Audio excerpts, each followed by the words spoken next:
Sigo aquí con Tania Espinosa. Muchas gracias, Tania, por aceptar la invitación.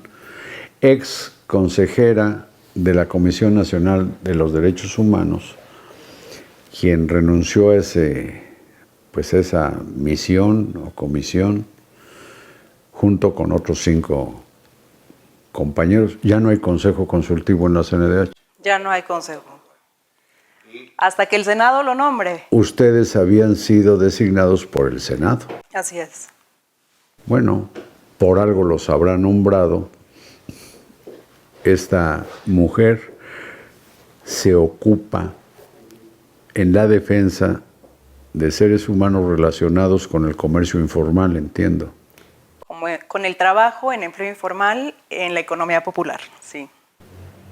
Cualquiera que sea la economía popular, porque en la economía popular ya puedo adquirir artículos de economía más bien pirurreica. Accesible. Accesible, pues. Bueno, anoche dejamos la conversación, Tania, en que ibas a ejemplificar con un caso específico cómo es que opera la señora Rosario Piedra, su gestión como presidenta de la CNDH, que más bien lo hace de manera unipersonal y como si fuera empleada del gobierno federal. Sí, estábamos hablando de la recomendación 46-2022 que desató gran polémica porque es una recomendación que se centra en hechos ocurridos entre el 50 y el 60. Tiene que ver con el tema electoral. Con la lógica electoral, tiene que ver, esa recomendación hace un recuento histórico de cómo es que no existía este tipo de órganos y termina concluyendo, entre varias cosas más, reitero, no es exclusivamente sobre eso, es recomendación general, no es sobre un caso en particular, y contiene un par de puntos recomendatorios hacia el ahora INE, ¿no? Porque en realidad se refiere a la creación del IFE, y bueno, que son muy generales en el sentido de que tiene que ser independiente, que no debe de realizar gastos injustificados, en fin, nada que tú y yo no podamos estar de acuerdo. Son temas generales que creo que, pues sí, cualquier organismo autónomo debe de ser autónomo, ¿no? Y cualquier organismo autónomo o dependencia de gobierno, pues no debe de hacer gastos injustificados, sin duda. Se aprueban en el Consejo las recomendaciones generales. En este caso, pues esa es una de las recomendaciones que son aprobadas por el Consejo en el que yo participé. Y después de que es aprobada, desde mi punto de vista, el problema en sí no es la recomendación, sino cómo se comunica la aprobación de esta recomendación. La CNDH saca un comunicado en el que se refiere exclusivamente al INE, como si en la sesión del Consejo, todas las horas que se utilizaron para discutir esa recomendación, nos la hubiéramos pasado hablando del INE y entonces, como consecuencia, hubiéramos emitido esa recomendación. La verdad es que en la sesión del Consejo nunca hablamos del INE, porque el INE no era el motivo de la recomendación, era una pequeña parte de esa recomendación, sí, pero básicamente no como para que sea comunicado, como que se le hace una recomendación al INE, porque la recomendación en su totalidad no trata únicamente de esa institución. Por supuesto, en el comunicado dice que el Consejo aprobó esa recomendación y entonces nosotros sacamos nuestro propio comunicado. Y perdón, ¿y la recomendación era como crítica al INE o algo por el estilo? Pues es que en realidad es sobre hechos políticos del pasado, reitero. Entonces el INE no existía en ese momento. Entonces, no iba por ahí. O sea, si uno estudia, repito, es un recuento de hechos. Pero lo centró en el INE. Su comunicado está centrado en el INE. Que ya era una institución muy golpeada desde el gobierno federal. En un momento que estaba siendo especialmente golpeada por el presidente. lo comunican de esa manera. Nosotros como consejo sacamos un comunicado diciendo nos deslindamos, la conversación nunca fue hecha de esa manera. Nosotras nunca discutimos una recomendación en contra del INE. Y posteriormente en sesión de consejo lo que dicen una vez más es que entonces no leyeron la recomendación, porque la recomendación sí es sobre el INE. La respuesta es no, sí la leímos, tiene unos cuantos, pocos puntos recomendatorios hacia el INE, como hay otros hacia la Sedena. No debió de haber sido comunicada de esa manera. Centrándolo en el INE. Exacto, esta es una comunicación política. Era solo para complacer, digamos, los apetitos políticos, pudieran ser sectarios, en contra del Instituto Nacional Electoral. La respuesta fue, por supuesto que es una comunicación política. Nosotros decidimos cómo hacemos nuestra comunicación y ustedes nos pueden decir aquí que la hagamos de esa manera o no, pero en realidad no es su decisión, es nuestra. Bueno, es una buena viñeta que ilustra el manejo pues prácticamente unipersonal, aunque entiendo que no siempre ella preside o presidía las reuniones con el Consejo Consultivo, ¿no?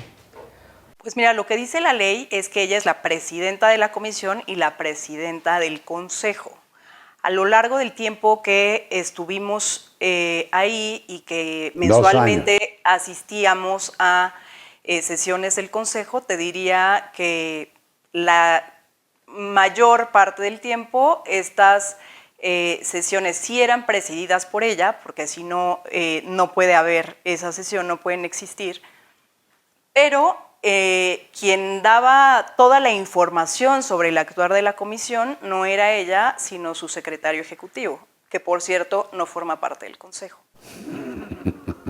Bueno, el caso es que yo no sé si Tania Espinosa, exconsejera de la CNDH, coincida conmigo que algo ha ocurrido muy grave con la institución, que es haber abdicado de su independencia, de su autonomía, y venir comportándose como si fuera una dependencia del gobierno federal. ¿Estoy bien o mal? Pues mira, yo te diría que más que como si fuera una dependencia del gobierno federal, pues es una institución que por un lado demuestra un grave deterioro institucional. Por otro lado, que seamos el segundo consejo que renuncia demuestra la crisis en la que ha vivido esta institución desde que llegó esta presidenta, aclarando que desde mi punto de vista la CNDH históricamente nos ha quedado a deber, es decir, no es que antes funcionaba perfectamente y ahora no, nada más que ahora funciona es peor que nunca y es mucho más burdo. Y por otro lado, repito, con sus acciones nos deja ver que lo que defiende es una ideología, un movimiento, un gobierno, y su prioridad no es la defensa de las víctimas.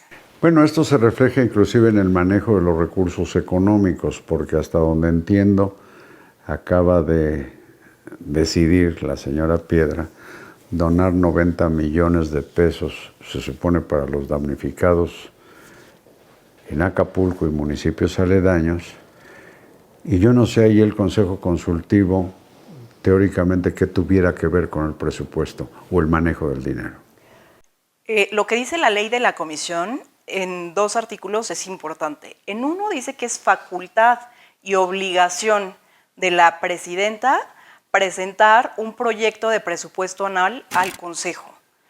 En otro artículo donde habla sobre las facultades del Consejo, establece que el Consejo opinará, emitirá su opinión sobre este proyecto de presupuesto anual. ¿Qué pasó durante estos 2 años? En ninguno de los 2 años se nos presentó el proyecto de presupuesto. Específicamente en este año fuimos mucho más incisivos en pedir que se nos presentara este presupuesto con anterioridad a la sesión para poder emitir esas opiniones, esperando que fueran incorporadas. Por lo tanto, es imposible que ustedes hubieran sido advertidos de que del presupuesto se iban a tomar 90 millones de pesos para algo que no tiene que ver con la operación de la comisión. Nunca conocimos el presupuesto. Ahora, perdón, una última inquietud, Tania Espinosa, ex consejera de la CNDH. ¿Qué hay, porque lo dijo esta señora, de que ustedes 6 renunciaron porque respondieron a una especie de instrucción de la señora Isabel Wallace? Mira, me parece que su comunicado de respuesta a nuestra renuncia deja ver cómo fue la relación constante desde que llegamos hasta que nos fuimos. Y en ese punto en específico te diría que pues es una falta de respeto que establezca algo como eso. Porque Pero doña fue Isabel solamente... Miranda de Wallace nunca platicó contigo.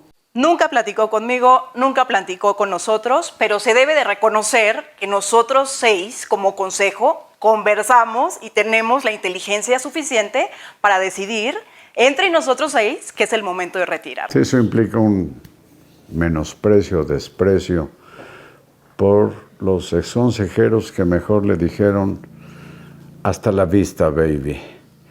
Te agradezco mucho, Tania, esta conversación. Gracias a ti, Carlos. Y pues si tienes tele, ahí te ves. Muchas gracias a ustedes por su atención y buenas noches.